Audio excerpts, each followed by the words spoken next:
Bapa, kami percaya pagi hari ini kami datang tempat yang tepat, ke tempat di mana Engkau berada. Kami rindu Tuhan, pagi hari ini Engkau betul-betul memenuhi setiap kami yang haus akan Engkau. Kami berdoa Tuhan, biarlah pagi hari ini kami boleh mengalami encounter dengan Engkau dalam kebenaran-Mu Tuhan. Kami berdoa Roh Kudus bantu setiap kami Tuhan, untuk kami boleh mengerti kebenaran-Mu, supaya kami boleh mengaplikasikannya dalam kehidupan kami Tuhan. Roh Kudus, urapi hamba-Mu, supaya hamba-Mu bisa menyampaikan dengan sebuah pesan yang paling sederhana, supaya kami boleh mengerti dan kami boleh menjadi pelaku-pelaku firman-Mu Tuhan. Pagi hari ini kami percaya tuntunan-Mu dalam kehidupan kami itu sungguh nyata. Dan pagi hari ini kami mau duduk diam di bawah kaki-Mu Tuhan. Kami percaya Tuhan Engkau berbicara. Engkau berbicara.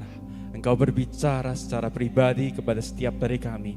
Tidak ada seorang pun dari kami yang Engkau lewatkan pada pagi hari ini. Kami berdoa di dalam nama Tuhan Yesus Kristus. Haleluya. Amin. Silakan duduk saudara-saudara. Selamat pagi JKI Mamar Sharon. Selamat pagi, apa kabarnya semua? Luar biasa. Saya juga mau menyapa buat teman-teman yang menyaksikan secara streaming online dan juga para sahabat yang mendengarkan lewat Radio Iktus pagi hari ini. Saya percaya di bulan ini kita sudah banyak belajar kebenaran firman Tuhan tentang life skills, tentang keahlian-keahlian kita perlukan di dalam kehidupan. Nah, di minggu yang terakhir ini saya ingin tutup dengan sebuah topik yang menurut saya sangat penting. Saya kasih judul pagi hari ini, Adapt to Win. Adapt to Win. Sama-sama katakan yuk, Adapt to Win. Adaptasi untuk menang. Nah, saya percaya bahwa setiap dari kita yang namanya manusia itu punya kemampuan yang sangat superior untuk beradaptasi dibandingkan dengan makhluk hidup yang lain. Oleh karena itu kita diciptakan secara istimewa.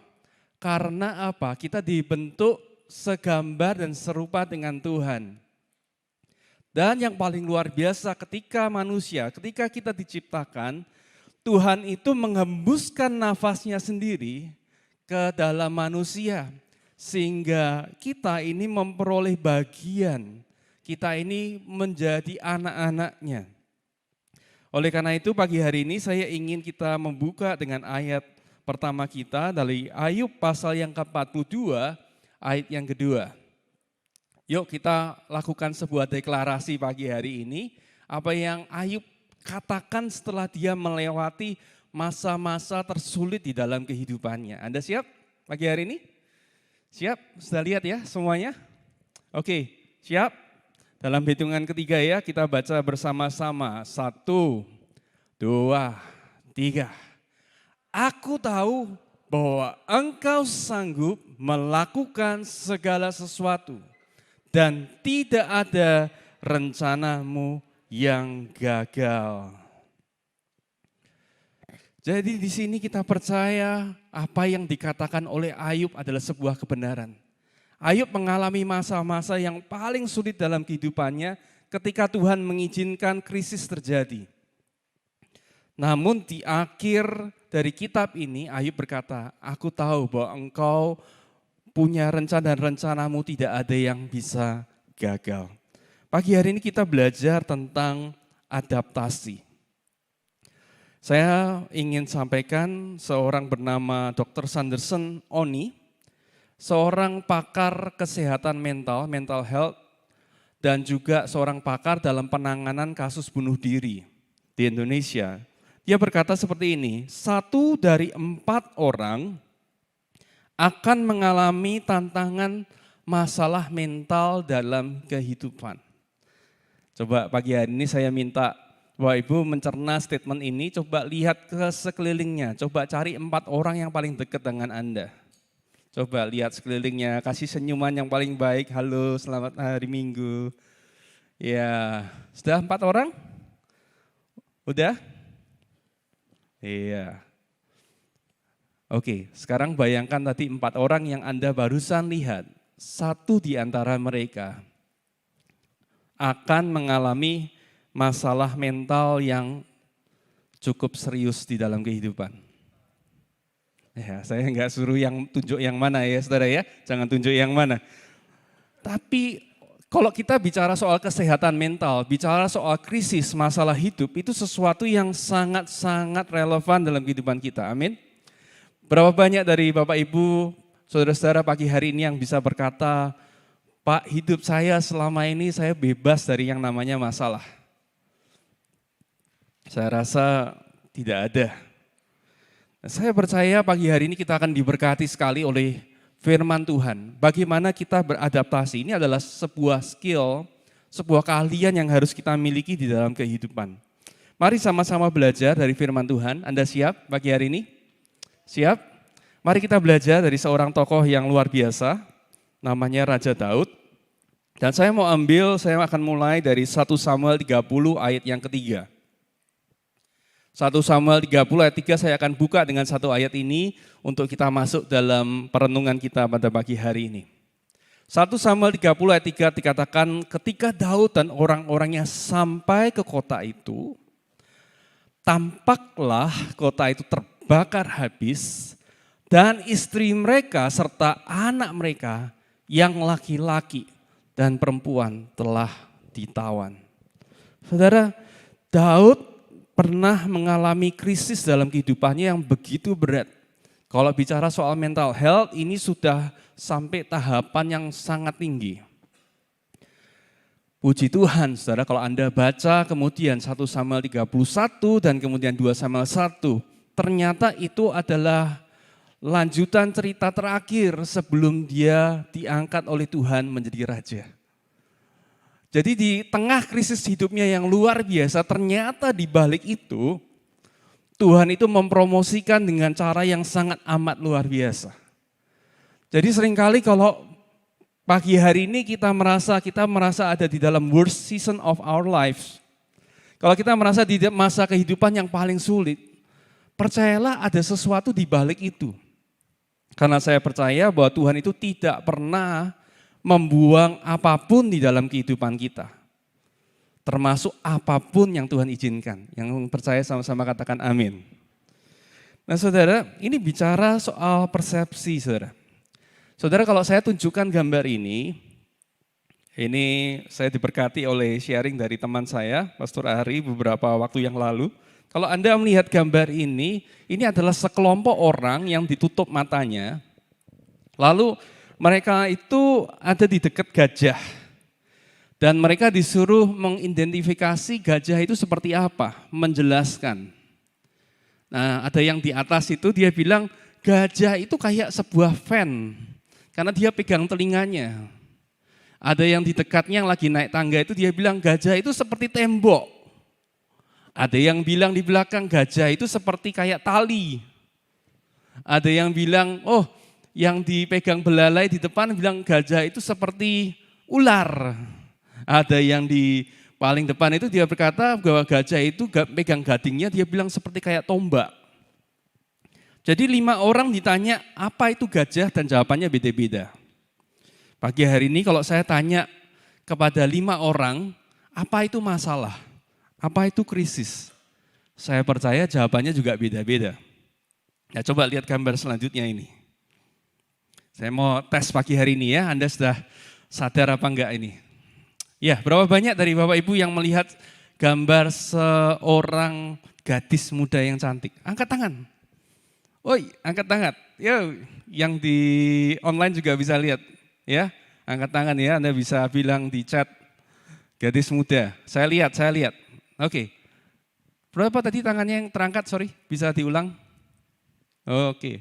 Berapa banyak yang melihat seorang nenek yang tua? Oke, enggak kalah banyak ya. Jadi gambar ini sebetulnya gambar apa sebetulnya? Gambar seorang gadis muda atau seorang nenek yang tua? Nah, pagi hari ini kita akan lihat bahwa yang namanya krisis, ya saya tanya, apa itu krisis? krisis itu ternyata beda-beda tergantung pandangan kita. Saya mau lanjut dulu sedikit di dalam 1 Samuel 30, kita kembali dulu.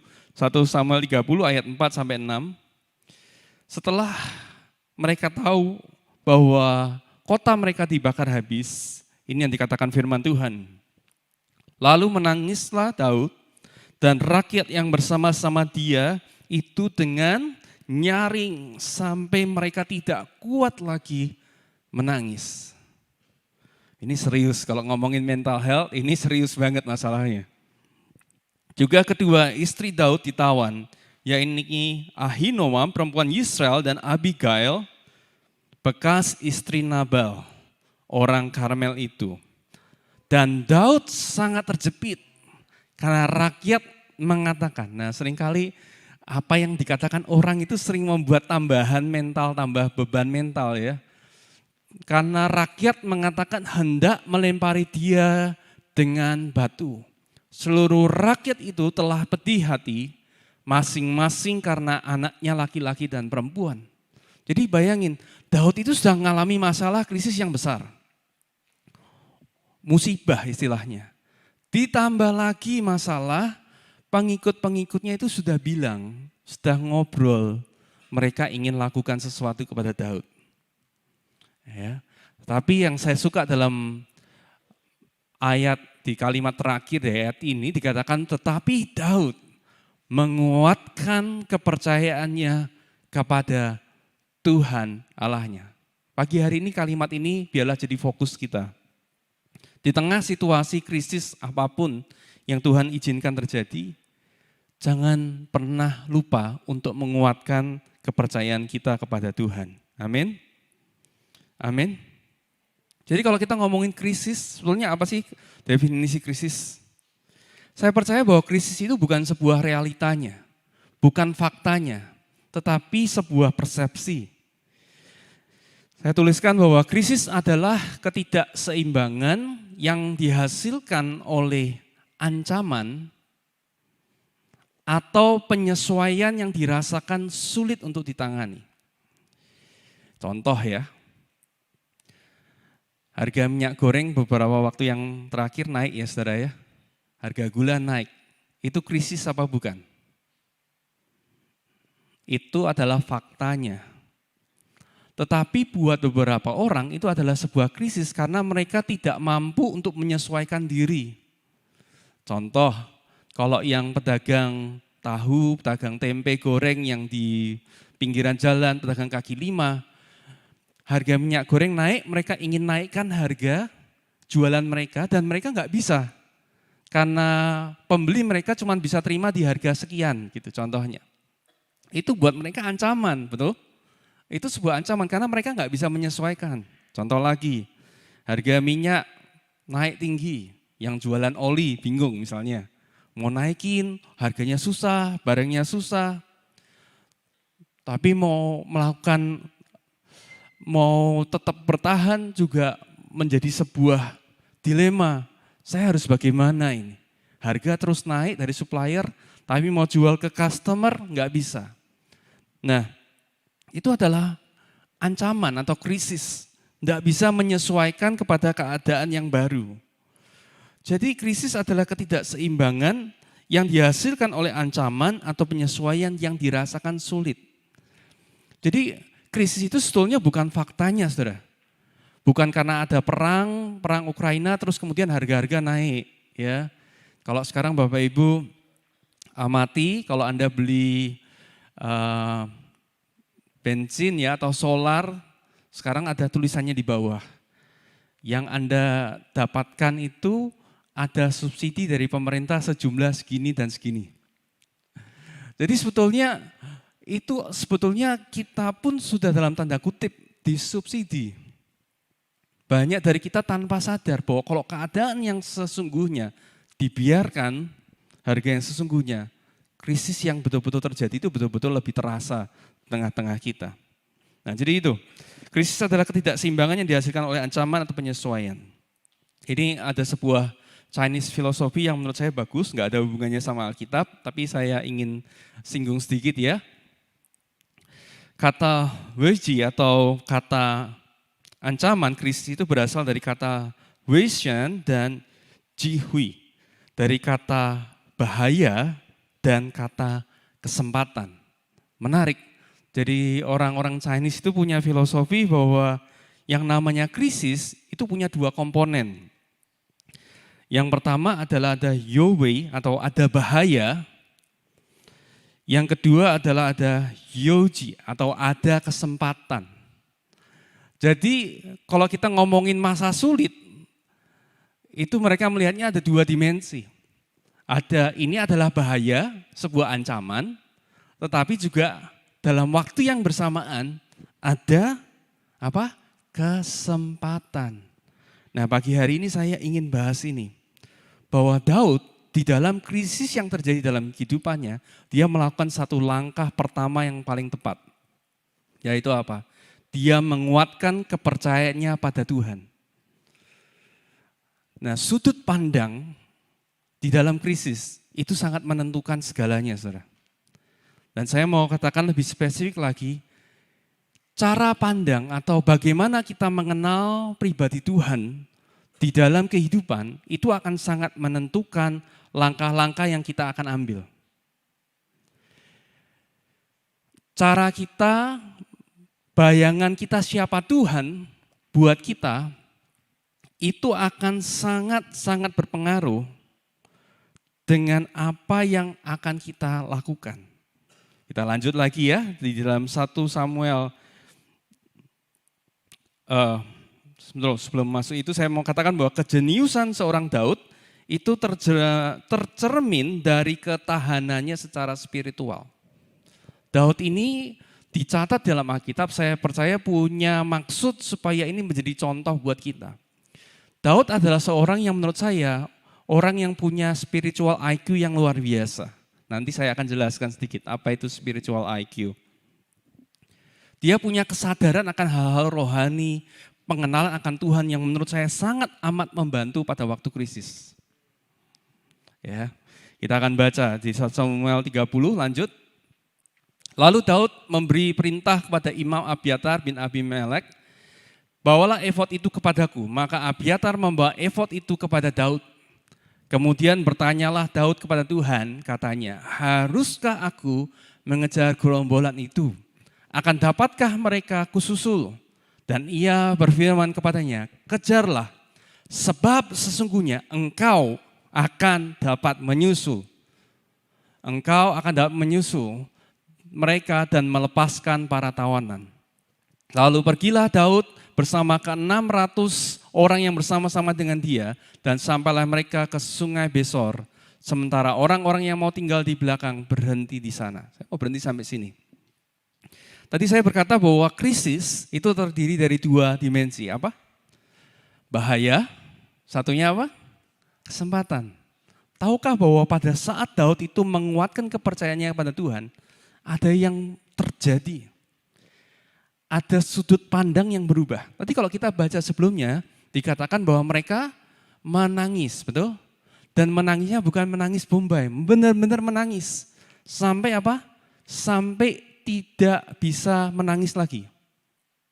Kalau bicara pengharapan, mereka sudah kehilangan pengharapan, betul enggak? Kalau orang menangis sampai nggak bisa menangis, itu tuh serius banget. Sampai parah banget. Tapi yang luar biasa, Daud menguatkan kepercayaannya kepada Tuhan. Menguatkan kepercayaannya kepada Tuhan. Saya suka dengan kalimat ini. Menguatkan kepercayaannya kepada Tuhan. Apa sih artinya?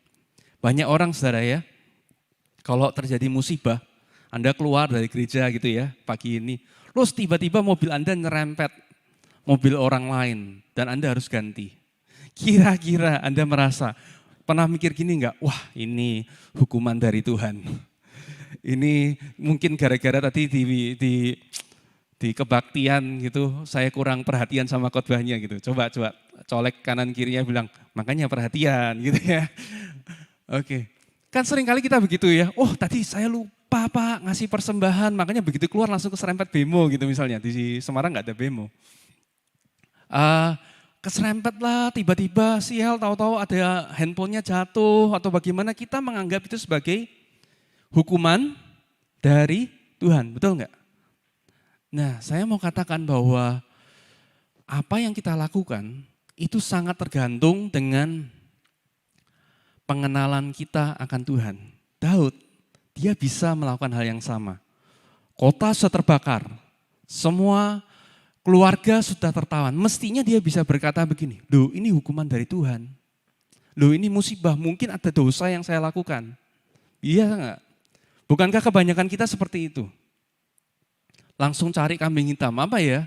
Oh mungkin gara-gara ini lupa doa, mungkin kurang puasa, kurang kasih persembahan, lupa kasih perpuluhannya telat gitu. Ya kan? Tapi Daud, dia menguatkan kepercayaannya kepada Tuhan. Ini penting banget, nanti saudara bisa baca ini berulang-ulang. Menguatkan kepercayaan kepada Tuhan, dia mengingat akan pribadi Tuhan. Sejauh pengenalannya dia, Tuhan itu bukan seperti itu. Nah ini penting. Kalau kita menganggap masalah atau krisis yang terjadi adalah sebuah hukuman dari Tuhan, pertanyaannya kenapa kita doa sama Tuhan? Kalau Anda terdiagnosa sebuah penyakit yang sulit disembuhkan, dan Anda merasa itu hukuman dari Tuhan, pertanyaannya kenapa minta datang ke Pak Pendeta, minta didoakan doa kesembuhan? Harus ada paradigma yang berubah dulu. Bahwa karena ada hal-hal yang buruk terjadi itu adalah hukuman dari Tuhan. Itu merupakan sebuah ukuran, indikasi saya percaya akan hubungan kita sama Tuhan. Semakin kita mengenal firman-Nya, kebenaran-Nya, saya percaya cara pandang kita akan berubah. Dan di ayat 6 tadi kan Daud menguatkan kepercayaannya pada Tuhan. Saya suka ini. Saudara tahukah bahwa pada waktu Daud menguatkan kepercayaan pada Tuhan, dia melihat sesuatu yang orang lain gak lihat. Tadi, orang Israel semua yang pengikut dia bilang ini adalah bahaya, ancaman. Susah untuk menyesuaikan diri. Mau ngejar-ngejar kemana.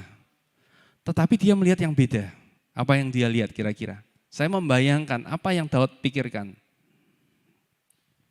Kok bisa dia menguatkan kepercayaan pada Tuhan? Saya percaya dia melihat ini. Tidak ada satupun dari keluarga mereka yang terbunuh. Coba perhatikan, kotanya terbakar habis, betul? Kotanya terbakar habis, semua tertawan. Karena semuanya tertawan berarti tidak ada yang meninggal. Kalau tidak ada yang meninggal berarti masih ada kesempatan. Berapa banyak yang bisa melihat ini? Wah kayaknya sial semua, enggak ada yang bisa didapatkan. Tapi Daud menguatkan kepercayaan pada Tuhan dan dia melihat sesuatu yang lain. Dia berkata, loh iya ya, kalau enggak ada orang yang di sini, kota ini, berarti masih ada kesempatan. Oleh karena itu gambaran atau persepsi kita tentang Tuhan dan kesulitan dan musibah itu mencerminkan pengenalan kita akan Tuhan. Dan kemudian akan sangat menentukan respon kita terhadap situasi. Kita lanjut ya pembacaan kita 1 Samuel 30 ayat 11 sampai 16. Kemudian mereka menemui seorang Mesir di padang lalu membawanya kepada Daud. Mereka memberi dia roti lalu makanlah dia. Kemudian mereka memberi dia minum air. Selanjutnya, dan bertanyalah Daud kepadanya, budak, dan memberikan kepadanya sepotong kue ara dan 2 buah kue kismis. Dan setelah dimakannya ia segar kembali. Sebab ia tidak makan dan minum selama 3 hari 3 malam. Ayat 13, kemudian bertanyalah Daud kepadanya, budak siapakah engkau dan dari manakah engkau? Jawabnya, aku ini seorang pemuda Mesir, budak kepunyaan seorang Amalek. Tuanku meninggalkan aku karena 3 hari yang lalu aku jatuh sakit. Terus dia cerita, kami telah menyerbu tanah Negeb orang Kreti dan daerah Yehuda dan daerah Negeb Kaleb. Dan Siklak telah kami bakar habis. Ayat 15, dan Daud bertanya kepadanya, dapatkah engkau menunjuk jalan kepadaku ke gerombolan itu? Bersumpahlah kepadaku, katanya, demi Allah bahwa engkau tidak akan membunuh aku dan tidak akan menyerahkan aku ke dalam tangan tuanku itu. Maka aku akan menunjuk jalan kepadamu ke gerombolan itu. Ayat 16, ia menunjuk jalan kepada Daud ke sana dan tampaklah orang-orang itu berpencar-pencar di atas seluruh daerah itu sambil makan, minum dan mengadakan perayaan karena jarahan yang besar yang telah dirampas mereka dari tanah orang Filistin dan dari tanah Yehuda. Ini menarik. Setelah Daud minta petunjuk dari Tuhan, dia minta menguatkan kepercayaannya pada Tuhan, dia minta baju efod. Baju efod itu pada zaman perjanjian lama adalah sebuah simbol akan kehendak Tuhan. Jadi Daud ini berkonsultasi sama Tuhan. Tanya, bisa apa enggak? Bakal menang atau enggak? Kira-kira gitu. Aku bisa menang mengatasi krisis ini atau enggak? Harus ku kejar apa enggak? Dan Tuhan jawab, iya. Nah saudara, menariknya adalah di ayat itu tidak dikatakan Tuhan berkata, oh habis ini kamu pergi ke utara 5 kilo, habis itu ke arah timur laut kamu pergi 4 kilo, nanti habis itu belok kiri, bukan sebuah GPS. Tuhan cuma bilang, bisa enggak? Bisa, tapi selanjutnya gimana? Enggak tahu. Daud ini enggak punya arahan, enggak ada GPS zaman itu. Dia enggak tahu, dia cuma melangkah. Percaya bahwa Tuhan berkata bisa, dia memakai kesempatan itu, dia melangkah. Dan menarik kemudian dia ketemu dengan orang Mesir ini. Nah budak seorang Mesir ini adalah sebuah pintu kesempatan yang Tuhan berikan dalam kehidupan Daud dan orang-orangnya.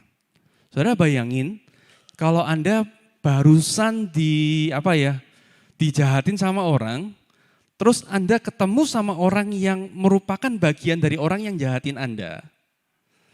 Kira-kira reaksi Anda gimana? Daud ketemu dengan seorang budak, orang Mesir, yang merupakan gerombolan dari orang Amalek. Yang jelas-jelas dia dengar sendiri dengan telinganya, bahwa orang inilah yang bertanggung jawab untuk semua musibah dan kerugian yang terjadi dalam kehidupan Daud. Kira-kira gimana? Balas dendam, Pak.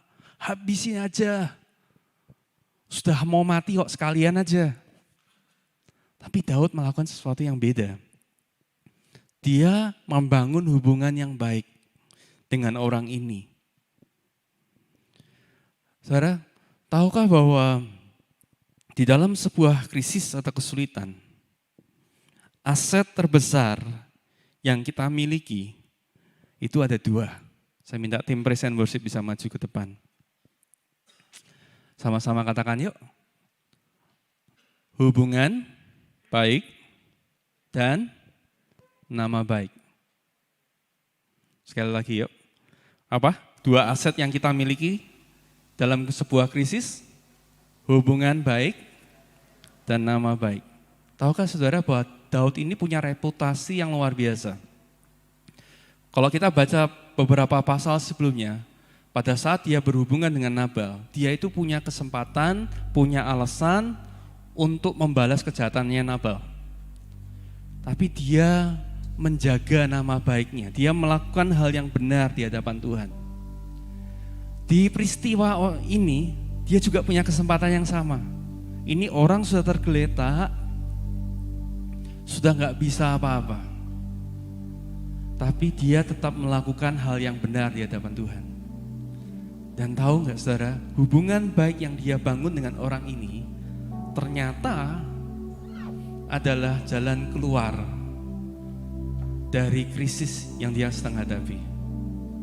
Orang ini yang justru nunjukin kemana harus pergi.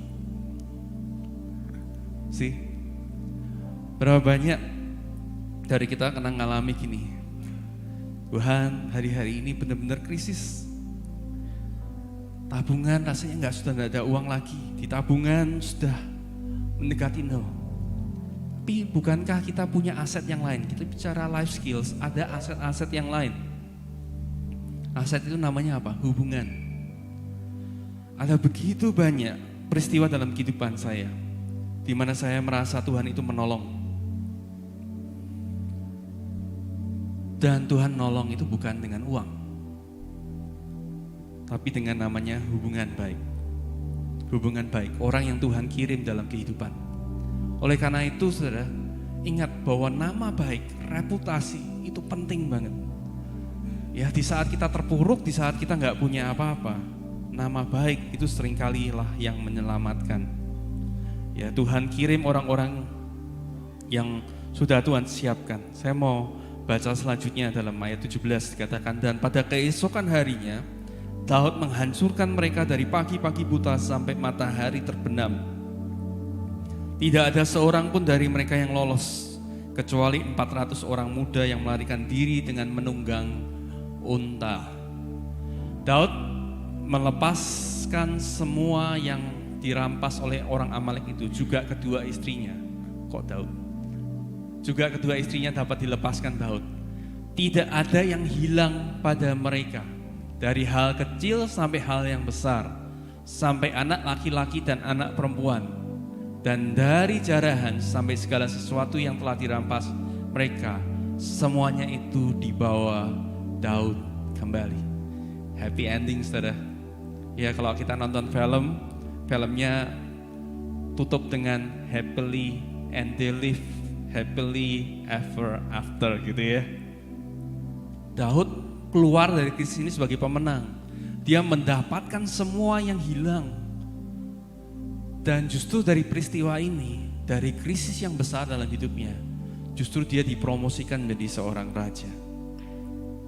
Saudara, saya mau katakan bahwa pagi hari ini mulai dari pengenalan kita akan Tuhan. Saya bukan bicara soal aktivitas apa yang kita lakukan secara rohani. Tapi pagi hari ini saya mau dorong setiap kita untuk punya pengenalan akan Tuhan secara benar. Ya karena ada begitu banyak hal terjadi dalam kehidupan kita dan kita berkata, oh ini hukuman dari Tuhan. Ini musibah dari Tuhan. Oh Tuhan belum kabulkan doaku. Mungkin karena aku kurang begini.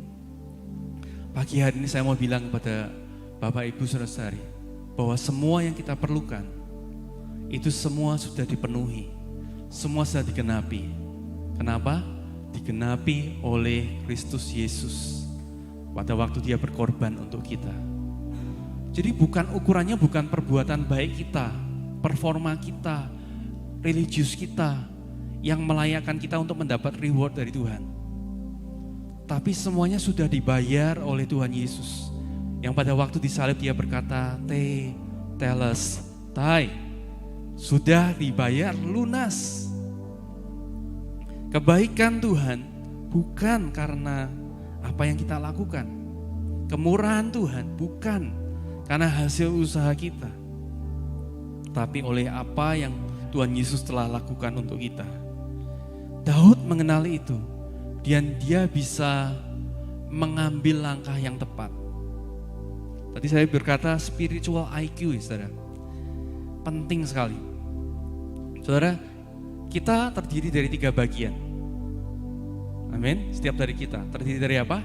Roh, jiwa, dan tubuh. Roh itu berhubungan sama Tuhan, jiwa itu bicara pikiran, perasaan, dan kehendak, pusat keputusan dalam kehidupan kita. Tubuh itu jasmani yang kita rasakan, panca indera kita, senses kita. Pertanyaannya adalah keputusan-keputusan yang kita ambil itu didominasi oleh spiritual kita, apa didominasi oleh senses kita? Perasaan kita, takut, khawatir, ancaman. Lalu kita melakukan sesuatu berdasarkan jasmani kita. Tapi Daud di tengah ancaman yang ada, dia bisa jiwanya ini didominasi oleh spiritnya, rohnya. Makanya saya bilang spiritual IQ-nya pasti tinggi. Dia bisa punya ketahanan spiritual yang luar biasa. Di tengah krisis tidak ada harapan, dia bisa lihat Tuhan masih berpihak sama dia. Ini penting, saudara. Pagi hari ini itu sangat penting. Saudara tahukah di satu pasal setelahnya dikisahkan mengenai Saul, orang yang diurapi oleh Tuhan juga. Di saat krisis yang besar dalam hidupnya, dia gak bisa dengar suara Tuhan. Dia di tengah masalah yang begitu berat, apa yang dia lakukan? Cari dukun. Lihat bedanya. Daud menguatkan kepercayaannya pada Tuhan, dia cari kehendak Tuhan. Saul gak pernah bertobat dari dosanya. Dia justru cari jalan singkat, cari dukun, cari paranormal, untuk kasih tahu. Dan ternyata langkah itu adalah sebuah blunder buat dalam hidupannya.